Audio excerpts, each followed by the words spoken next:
Friends, இந்த ஒரு நடிகர் தான், அவர் பேர் கூட சரியா தெரியல. அவர் என்னவோ சொல்கிறாரு. ஏன்னா அவர் தாவேக ஆட்சி அமைச்ச முன்னால் தான் அவர் பிறந்திருப்பாருன்னு நினைக்கிறேன். அவர் கொஞ்சம் என்ன சொல்கிறாருன்னு கேட்டுருவாங்களே, திரும்ப பேசுவோம்.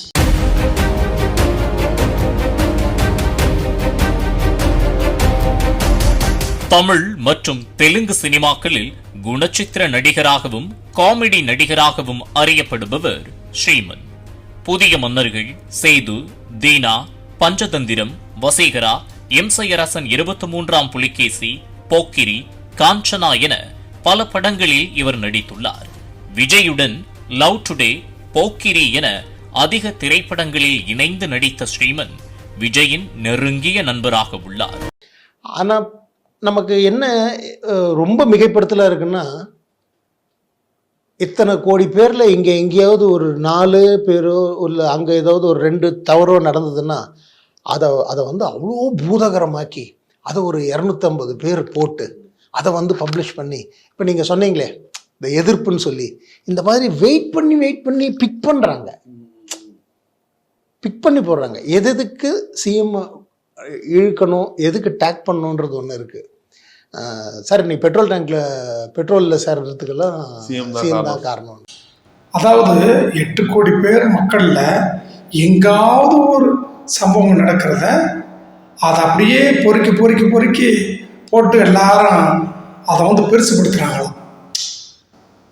முன்னால் திமுக அரசு இருக்கும்போது நீ யாருக்கு விசுவாசமாக அந்த நீ பேட்டி கொடுக்குறியோ அந்த விசுவாசம் இன்னைக்கு அவர் வந்து முதலமைச்சராக இருக்கிறார். அவர் அன்னைக்கு என்னென்ன பேச்சு பேசினாருன்னு இந்த தமிழ்நாட்டு மக்களுக்கெல்லாம் தெரியும். நடக்காத விஷயத்த கூட நடந்ததாக பொய்யா பித்தலாட்டமாக பேசி அன்னைக்கு தேர்தல் பிரச்சாரங்களில் என்னென்ன சொன்னாங்கிறது தெரியும். எது நீ பொய்யின்னு சொல்கிற? திரு விஜய் அவர்கள் வரும்போது கரூர் சம்பவத்தில் 41 பேர் இறந்தது பொய்யா? இல்லை கோயம்புத்தூர் சூலூரில் 10 வயசு குழந்தைய மாணவிய கதற அவன் பாலியல் பலாத்காரம் செஞ்சு கொண்டு போட்டாங்கல்ல, அது பொய்யா?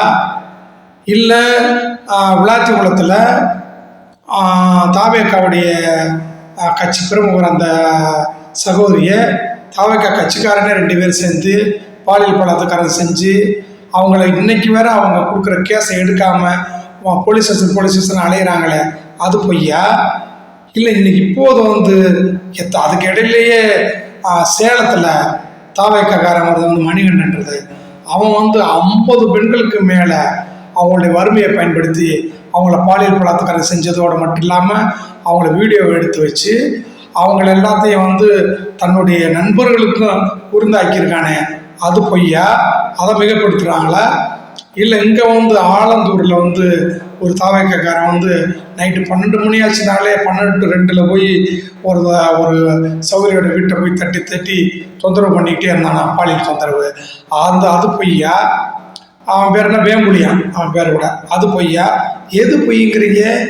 இப்போது கும்மிடிப்பூண்டில் ஒரு 3 வயசு குழந்தைய கொடூரமாக பாலியல் பலாத்காரம் செஞ்சு கொண்டே போட்டாங்கல்ல, அது பொய்யா? எது பொய்? இதில் 3/4 தாவேக்காரங்க தான் இந்த அட்லியங்களை செய்கிறாங்க. இதெல்லாம் பொய்யா மிஸ்டர் நடிகர்? வெக்கமில்லாமல் இப்படி வந்து நீங்கள்லாம் வந்து விசுவாசமாக பேசுகிறீங்களே, தமிழ்நாட்டு மக்கள்லாம் உங்களை மன்னிக்க மாட்டாங்க. உங்கள் படத்தெல்லாம் இனிமேல் பார்க்கவே மாட்டாங்க. ஓடி போயிரு.